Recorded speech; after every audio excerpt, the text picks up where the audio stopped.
everybody in this audience has probably seen over the last 10, 15 years that there is, in all technology, in football, there has been a spike in innovation and what we do with our data and hardware, software programs. There's been a whole plethora of things that have come at us.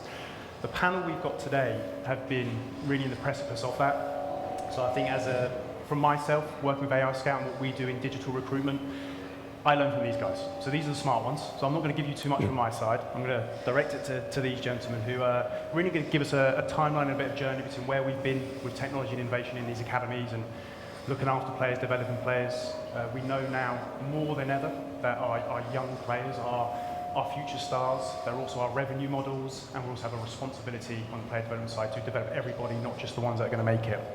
So I'm going to pick on you, Ben. Okay. I'm going to start with you, because you've been at Chelsea, head of innovation research, been there 15 years.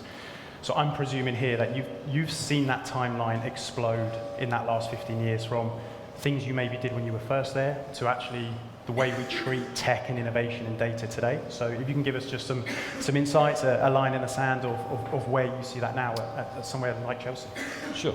Well, thanks very much for having us here, inviting us to a fantastic city and a great event. I think I've been very fortunate over the last 15 years to benefit from the proliferation of tech and innovation and the commercialization of performance innovation. And so there's been loads of really cool opportunities to help support the performance world. And that's, proliferated in video analysis and then a wider kind of, okay, how do we implement technology?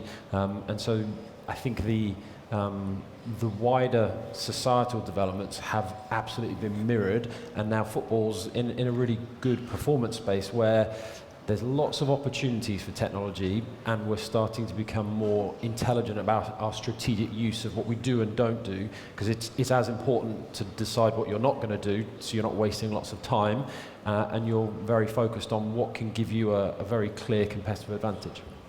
And how do you make that differentiation between, because there is a case of sometimes to say we innovate for the sake of innovate, but if we don't have that framework from the club to understand what to use and when to use it, how do you make that decision? I presume there's a whole structure around decision making, or is it just you as head of research and innovation making that decision?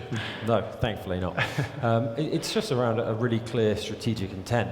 From a performance point of view, we've got very clear goals and objectives that are from the ground up, and so we've got the things that we think will be important to help us develop, and so there's a very internal perspective, and then you can look and assess technologies to see how do they align with our objectives, and then there's an element of external looking of going, how do these new things out there change our perspective on what we're trying to achieve, which is there's cool bits out there which you then need to go, maybe we're not thinking big enough, maybe we don't understand the scope of the opportunity here, so we can evolve those strategic plans, but you need something to evaluate everything out there on to kind of go yes, no, monitor, and that clarity is fundamental for your ability to then engage with good opportunities. Great. And something you said there was the organisation, the club goals and objectives obviously influence that. And I'd actually come to you, to Elias, because I know from the work that you do at Sevilla, is actually organisationally you're very connected with your data across everything that happens at that club, and that filters down to that youth development and talent ID and recruitment. So can you give us some insights to what you've done in that space to make sure that what you're doing at recruitment level and player development level means something to the organisation and how you manage that? I will start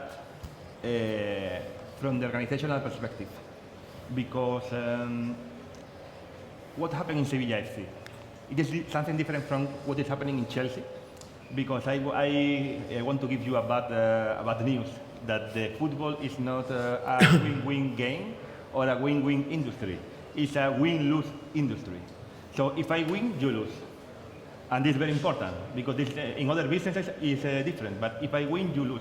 And I will give you a second bad news here, that is an unfair win-lose game, because this Sergi here and his organization has much more money than me. And Real Madrid has much more money than me, but I have much more money than Rayo Vallecano. What we can do? But nevertheless, when I compete against the organization of this Sergi, I want to win. So this is the position of Sevilla FC. We cannot go directly with massive resources because we don't have massive resources. We can just try to do something different compared to others. And this was the perspective already from many years ago of Sevilla FC, and mainly about scouting and about the sport part of Sevilla FC. What happened exactly 1 year ago, or 3 years ago, to tell the truth? Sevilla FC made a disruption in scouting in the beginning of 2000, 2005, something like this.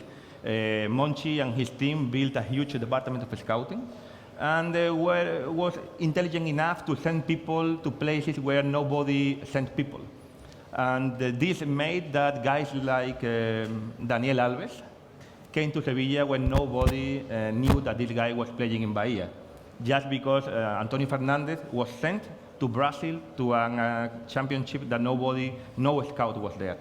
The situation is that this alpha, from the financial perspective, this kind of competitive edge was already balanced by other things. Just now, to any championship, to any tournament, you see thousands or hundreds at least of scouts. And if we do like this, we cannot be competitive against others. So 3 years ago, we realized this. Sevilla FC realized this. I was not in Sevilla FC yet. And applied the Sevilla FC philosophy, that is, let us do things in a different way. Because if we don't do things in a different way, we cannot compete against Liverpool, against Inter Milan, against Real Madrid, against Chelsea. So this started 3 years ago with the decision of, what was the key part of our business model? The scouting department. Daniel Alves, Banega, Luis Fabiano, Rakitic, you know thousands of players that were sold by Sevilla FC to others to making huge profit of them. So now we have to keep maintaining this. Let us do it through innovation, let us do it through data, let us do it through a kind of evolved scouting methodology. And this was what happened, and the data and the technology and the math played a key role there. And this is the status of Sevilla FC in terms of the paradigm, the strategy of Sevilla FC in terms of scouting. Let us build, and let us going to be even more different, because we are not going to consume technology. Football industry is a huge consumer of technology, but it doesn't develop technology, typically. You have companies, many of them are here, that offer technology, software, hardware, many things. And people absorb it, install it, and play with it. But Sevilla FC wanted to be different. I wanted to have a department that developed its own technology. This is the data department, and departments, also internal, that are my clients, that consume such a technology, but are also working for innovation. That is, for example, the so-called research and development department in Sevilla FC, in the football area, also other departments like digital marketing in other areas. And this is the key paradigm of Sevilla FC and the key differentiator of Sevilla FC. We have technology, a technology department that we are developers, the data department, software engineers, software developers, data scientists, mathematicians, etc., that create machines to be consumed by people that are closer to the decision making. And this is the main difference that was evolving in Sevilla FC 3 years ago. And I am going to connect with things that Jorge Paradella said, and also in other panels. It is the culture of change, the culture of risk, to accept the risk and to accept the innovation as the unique way to compete against Chelsea and trying to win a couple of matches, not just one, but a couple of matches against them. Yeah, wonderful answer. So, and actually, there's a couple of things I'm going to circle back to on there, but I'm going to have a quick jump to you, James, because obviously what we're talking about here is the way we're viewing it inside the club and for our clubs. And I presume over the same sort of period that we're looking at is your demand from academia and your PhD students and the organisations you're working with, the lens of what is right for player development or talent ID must have changed as well. The demands that come from the clubs to external. Can you talk us through what you've seen change there as well? Sure. And it's an important point, because I think tech is obviously the key driver over the last 10 or 15 years, but parallel to that has been our understanding, or our more sophisticated understanding around talent identification and development. You know, if you go back just 15 years ago, which really isn't that long a time, many clubs were just still using biophysical markers in terms of trying to identify players. But gradually over that period, our thinking has evolved, so we started to say, well, there's more to identifying a player than just a biophysical marker. Let's look at other attributes. Let's look at, for example, biomechanics. Let's look at psychological factors. Let's look at family organisational factors. So we started to look at things in silos still, but we were starting to grow our understanding of what constitutes good talent identification. And the next step, I guess, was really then to look at the interplay between all those factors and how they contribute to each other in terms of our talent identification. So what I think we've seen over the last 15 years is really a deeper understanding of those micro factors. If we talk to the biophysical markers, the psychological factors, recruitment factors, and how they impact on talent identification and development. We've seen a growth at the meso level in terms of understanding how football systems operate, what the influence of sports science and coach identification has been on talent identification and development, and as well as the influence of policy and practice in terms of building cultures that are conducive to talent development. And then at the macro level, we're now starting to see the understanding of place, the importance of population and environmental variations. And I think this is for us where AI and ML, machine learning, is really helping in trying to understand different population demographics, different environmental variations that players come from and its impact on talent identification and development. So there has been an evolution, and it's getting more and more sophisticated, and AI is taking that to the next level. And that location piece is really interesting because obviously there's location restrictions for a lot of clubs and certain age groups that we have to recruit from, and there isn't in other places. But I know there's a body of work there that we've looked into what we're doing through the platform as well, and that wagger effect, which you're going to be much better to explain. So if you can lean into that location side, sure. that geospatial stuff and that area of, because that's a massive area, I feel, for innovation that's a bit untapped within our idea at the moment, but you're far better to explain. I'll do my best. Wagga Wagga, it's a small town in country New South Wales. And it has this expression around talent identification, what we call the Wagga effect. And what Wagga does, and for those of you who don't know, I should have added New South Wales is in Australia. What Wagga has is a really disproportionate number of elite athletes for the population. So they produce an unrealistic number of really high performers. So what we don't really understand in that sense is, why does that place produce such talented athletes, and how has it done it over a prolonged period of time? So the key out of that is that place matters. So what we're trying to do is, if we can understand or map those areas similar to Wagga that create high proportion of elite athletes by population per capita or by participation rates, we can understand where talent's coming from, and we can investigate what's going on in those spaces. So we come to understand those precursors for talent development that exist in those areas. So in the end, what we do is we get this atlas of all these different hotspots geographically, whether that be in Spain, the UK, Australia, of where talent is coming from. And we can replicate that into other areas. We can also start to identify those areas that might have those attributes that we call a hotspot that create talent, but they're at the other end of the continuum. They're a cold spot. And we have to understand, well, why is it a cold spot? They've got all the attributes, but they're not producing talent. So we can provide an intervention to do that. So this gives us a better understanding. If we can map communities, their urban form, in terms of understanding their characteristics, around their socio-demographics, for example, their characteristics around social capital, football coaching, high levels of social capital need to more conducive communities that create better individuals.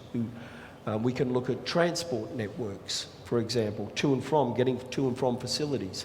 How do these urban forms all impact on talent identification and development? So for us, AI is really helping us understand that place does matter. And understanding place can provide a pathway to better talent development, identification and development. Brilliant. And I think if I bring that back again to club level, Ben, so because you, at your academy, it's very multicultural. You've got players coming from different areas, even different areas of London can be very different culturally. Is that something that is already considered in your talent ID? Or, does that area and location and those parts get added to that physical, cognitive, technical things you're seeing as well? Yeah, it does. I mean, we take a full holistic assessment of our players, but I suppose the key driver of talent ID for us is how competitive it is within our talent recruitment area. You've got so many clubs in London aggressively pushing for talent with good resources. And so we have to be really intelligent to identify talent earlier or to be able to move quicker than the competition. And so for us in this space, all the stuff James talked about, and that helps us scale in a way that our competitors can't, because we can use technology to get into areas that a human network, you can hire 500 scouts, but that's just ridiculous. But we can use technology to get a base level initial coverage on a way that human scale can't, and then we can more quickly go from interested to let's move on that very, very quickly. And so technology is key for us to be able to do that, and we want to be able to leverage that better than our competitors, because we're not going to win all our battles, but as long as we win enough, then we're going to dominate the recruitment of our area. Yeah, and then when you've got those players, player development, does that still influence player development? So they come into your environment, presumably everyone's got to be coached the same to some level, but are there any factors and multivariate factors where you're looking at location, looking at communities, looking at culture, say actually we know these players need some extra time to do X? Is there anything that extends into player development? Yeah, I mean, I don't think we would necessarily kind of look at it as in, okay, what's the demographics of your background, but we obviously want an individualized approach to how we develop our players to maximize their potential. And so you naturally just explore everything about a player, which includes family background, all the cultural heritage bits, and so that you can make a deeper connection with the individual and put a more meaningful development process in place for them that they are highly engaged in, and they can maximize the incredible potential you've identified in that early stage. But then you have to set a platform to consistently push and create an environment where they can develop all of those potential attributes you've identified. Great. And then Elias, I'm sure you're doing a lot of those same things as well. There's a lot of information that comes at the club about players when you're looking at players, or looking to develop the players, all these different attributes and backgrounds, etc. How do you go about making sure that is, and I'm presuming the answer really is how we store data, how we look after data, and how we use that data, because that's a lot of information that can just get lost very quickly in a human approach. We know humans are making the decisions, but how are we supporting the humans to understand all of that information and make the right decision? I think that the key question is the business. It's not a matter of data. Data, when people speak about data, here you have heard many times the word data technology, etc. Data is a kind of hot word. When you listen to the word data, you have to think about the word information, that is much closer to the human being. The information is the data that is already depurated and can be used for something useful. So the first question is not which data do you need, or what is the data that I have to collect. It is not the question. The question is, what is the business question? What is the business point that I want to solve? Where it hurts me? What is the hot point that I have to solve? And this question can be done in sport, in football, with Monchi and with all these people, or can be done with in the department and in the business part of Jorge Paradela, with the digital marketing, branding, sponsorization, marketing, etc. Or can be done in selling tickets. The key point is the question. Once that you have identified the question, there is a business topic. It has nothing to do with physics, math, engineering, nothing. It's a business question. In this moment, you start thinking, how I can solve it? What is the information that I need to solve it? And then the next question is, how do I have such an information? Yes, no. And then the next question is, okay, do I have the data? And now comes to the answer. To answer to such an information, to create such an information. And this is how it will work. When I go to scouting, or when I go to digital marketing, or when I go to ticketing, I try to think what is the information that we need, then what is what we have.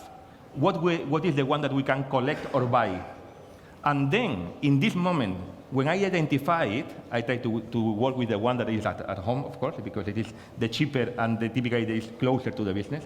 In this moment, I collect it, and I put it in our data lake, and I transform it as close as possible to a business answer to the business question. So when the scouting team or the football research and development department or the ticketing department or even the executive directors ask me something, I try to answer to them in the language that they have. I don't answer with data. I answer with information that they can read and understand and actionate. So this is the key point. The key point is not what is the data that we should have. It is what is the answer that we should, what is the questions that we should answer. Yeah, that's great. It's like you've looked at my notes, because when you talk about data and actually it's information and how you give that to the important stakeholders and helping them understand what they need to. If we look at your department, Ben, and you've got lots of scouts, lots of different stakeholders that are involved in player development or talent ID, technology can be scary. Right, we're still football, and there is a lot of people that are still scared by technology. Maybe not in this room, but in our clubs. The people on the front line trying to find this talent. So how do you, right now, implementing these technologies, looking at your data structures, finding information, how do you get the compliance from the whole team, the buy-in from the whole team to make sure actually that technology is going to be a success? Because if you implement something they don't want to use it, we've got a problem. Yeah, I think referencing back to what you've just been talking about, it's having a very clear performance question that you're answering. You know, people aren't necessarily interested in like, oh, I want the data on technology, but everyone wants to get better. And if you've got a clear understanding of what thing you're trying to improve, most people are very open to exploring how to improve or solve their problem. And so technology and data, whatever, they're just tools that we use to solve your problem. And so you can de-threat a lot of the new stuff by kind of demystifying it, taking it down to a base level and go, we're just solving this, and we're giving you information to help you solve it yourself. You know, we're not taking away from your expertise or ability. We're just supercharging you with some new things. So for us, that's really important. And the closer we can get to the reality of performance questions and the real heart of key stakeholders, the better job we're doing. And then it's not whether they embrace it or not. Everyone's in an absolute arms race to be the best they can. So these are just more tools and methods of winning that race. Great. So we've got and that makes total sense, right? You've got a question or a problem that you're looking for a solution to, as opposed to just creating new problems for yourself. That makes total sense. In your world, James, I guess there's also the work that you do with the clubs is sometimes there has to be some exploration into maybe what's coming or maybe what's next when maybe the problem's not there. So those two things probably butt heads a little bit. But if you can talk us through that next part, there's obviously things that you probably see that the clubs are obviously solving their problems today, but what are the problems of the future? What are the things that we should be doing our identification processes that we're not perhaps doing quite right today, or what we should have our eyes on? Yeah, I think there's two parts to that. There's identification. So that's really trying to understand what talent indicators are important. And unfortunately, there's not a strong correlation between identifying talent early and future career prospects. So many young footballers don't go on to have a first-team football career. but we identify them for some reason, and we use a range of indicators to identify them. So there's a lot of retrospective and longitudinal designs now around in research in this area saying, well, let's look backward, because we live life forward, but we understand it by looking backwards. So let's look back and say, right, what were we using to identify talent, and what were the key markers that have been strong indicators that someone will go on to have a successful career. So we can look backwards at those markers, and then we can go forward to say, hey, these people went through, are there some commonalities in terms of the talent indicators that we identified early on with these individuals that we should be putting emphasis on? So it's trying to understand that relationship between past and future identification. I think the other part of identification is to say, well, the game's evolving. It's growing really quickly. And if you look at football, for example, if you look at the physical demands now on a footballer compared to 20 years ago, you know, if you look at data from 1996, I think, through to about 2012, you can see the increases in aerobic capacity and the number of sprints that players have to do. There was a study done looking at rugby union players from about the 1950s to about 2015, and it showed that the body mass of an average rugby union player had increased from 84 kilos to 105 kilos. And so we have shift in player physical demands. Then on top of that, you have rule changes that come into play. The game's faster, you know, the goalkeeper rule, the offside, all these things are changing. So now when we start to look to identify players, we identify for the now. But one of the challenges is to say, well, what's the game going to look like in 10 years? Right?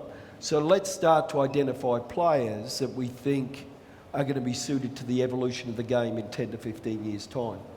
So instead of taking a cohort for the now, let's say 25% of that cohort might be for the future, where we think the game is going.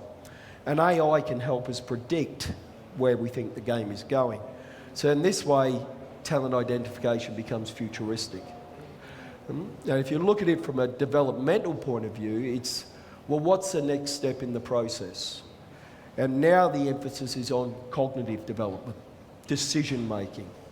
Right? Good decision makers make better decisions in demanding complex situations. So how do we create good decision makers? So we have to understand what cognitive development is, and we have to use tools, technology, to help us improve that. And we can get cognitive development at two levels. We can look at it at an individual level in terms of understanding the cues, the environmental cues around a player, their body weight, how they're looking, the position of their hip, the position of their foot. Are they going to shoot? What can we do to stop that? And then we can look at decision making at a more macro level to try and understand, well, what's the pattern of play going to happen in this situation? What strategies would you use, and how would you counteract that strategy?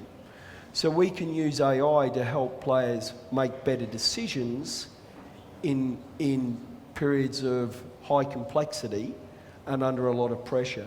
So I think there's a real body of work now that's developing around development of players, around cognitive development, both at a tactical level and at a perceptual level. Brilliant. And I love that concept of thinking what the game looks like in the future, because ultimately our young players are going to be playing the game in the future, right? That's an interesting concept. I like it.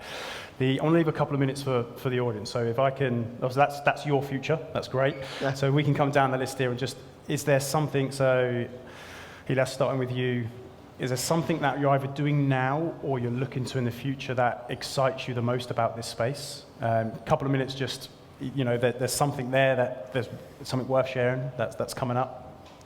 We are speaking about scouting mainly.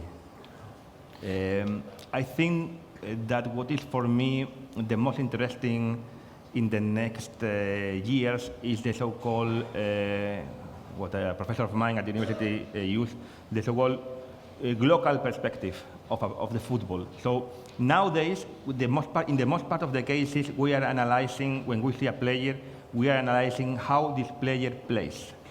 But the question is, how is how this player plays when the collective plays in a given way. When the team has a given way of playing, or the performance of the team is a given one, and the performance of the opposite team is a given one. When the formation, the style, etc., is a given one. So the collective behavior of the team affects the player, and the player itself affects the collective behavior. This is, I think, the most interesting point in the next years. And this is related to a technological area, is the tracking. So the tracking and eventing. Nowadays, in the most part of the commercial platforms, and even the one that the most part of us are using or taking the data from, they just say, given this player made this, maybe very evolved, maybe with new metrics, maybe with our own metrics. But the question is how I can relate to the team, how I can relate it to the performance of the team as a whole. And for this, you need the factor, because you need to know this from all over the teams in all over the competitions that are interested from you. So we are speaking about hundreds of teams, tens of thousands of players. And this, you need technology for automatic tracking out of videos, de facto, because nobody is going to have a given huge perfect camera in every small stadium of this world. It is video, it is broadcasting tracking, plus broadcasting eventing. This is, for me, the biggest challenge in the next years in scouting, data, and all the technologies and methodologies around data. Yeah, I love that, and I think something I pulled out in the middle of that is it's not always necessarily who is supposedly the best, it's who's the best fit for what your goal is going to be, right? So just I want to add one small thing.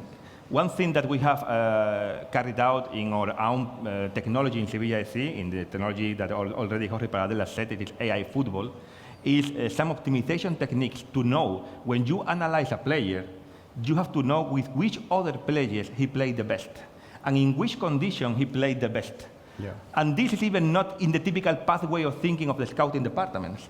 But we, through mathematical optimization, combinatorial optimization, etc., some words, noisy words, we try to analyze, for example, Nissan Ben Yedder plays better with a second center forward playing with him or not.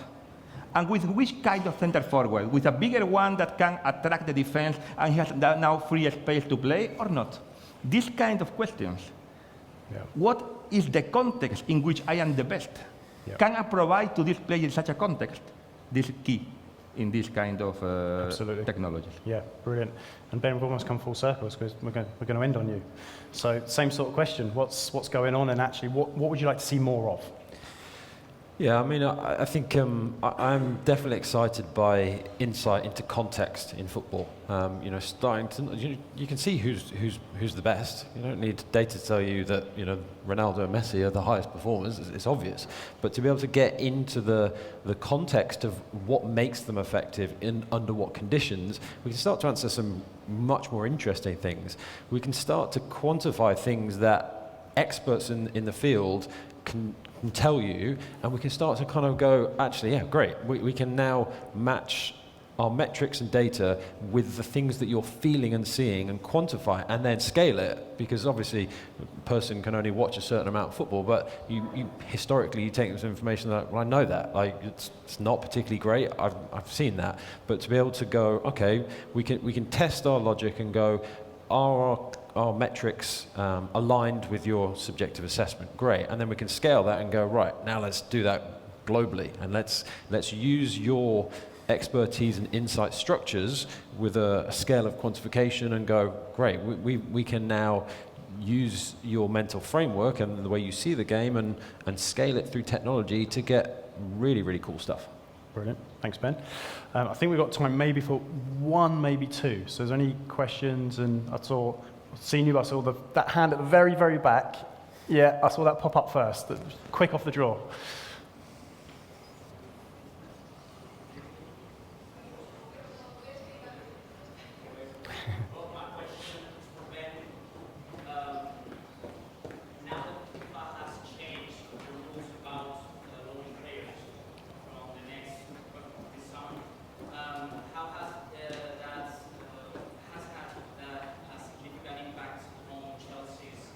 Player development methods lately, and how they start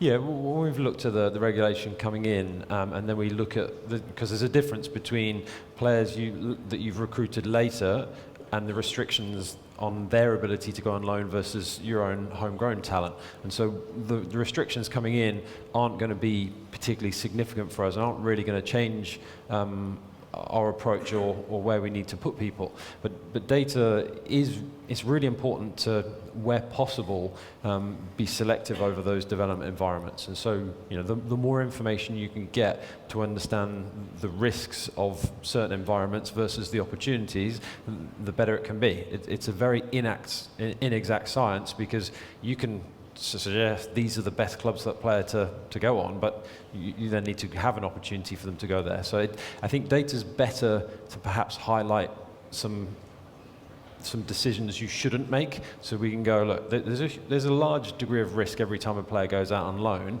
but we can decide that environment is particularly risky, and there's lots of factors around it that aren't suitable for that player, so we can just politely say no thanks, and we can go for a less risky move.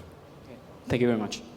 Unfortunately, one more. Yeah, I think. Sorry, I did see. Yeah, no, yourself, the grey suit. I saw you got second. Yeah. I have one question about the relative age effects.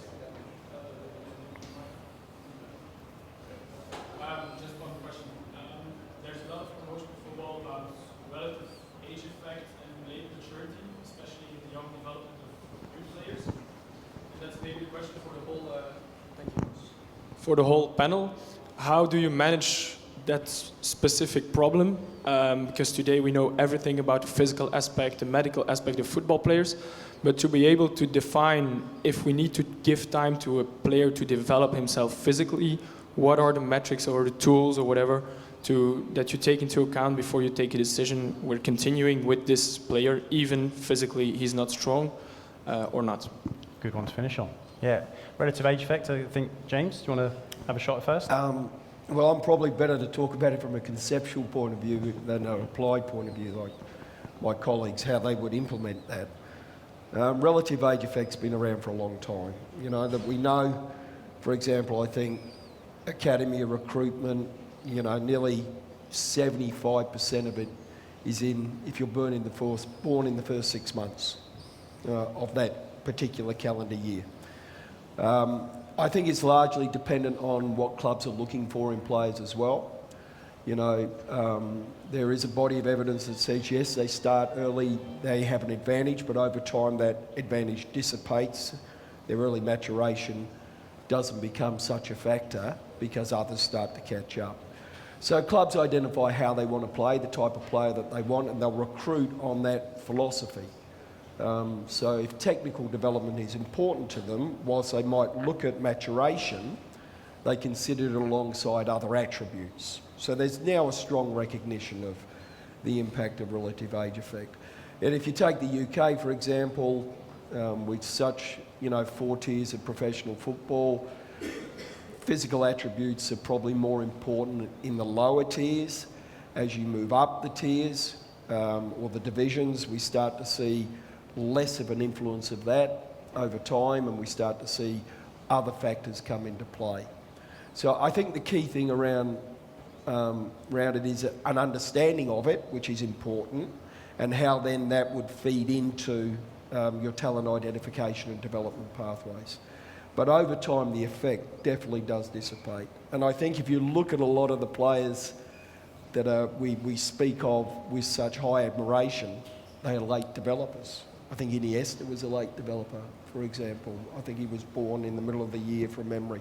So you have a lot of players who are outside the early catchment, but develop later. That's a great topic. I think we could probably spend an hour on that topic, right? So we have to let the other group go, but I'm going to sell all these guys under the bus, a very English term there. They are around at the cocktail and the meal later and stuff, so grab them for the rest of the questions, right? Thanks, gentlemen. Thank you for your insights. I appreciate your time. Thank you.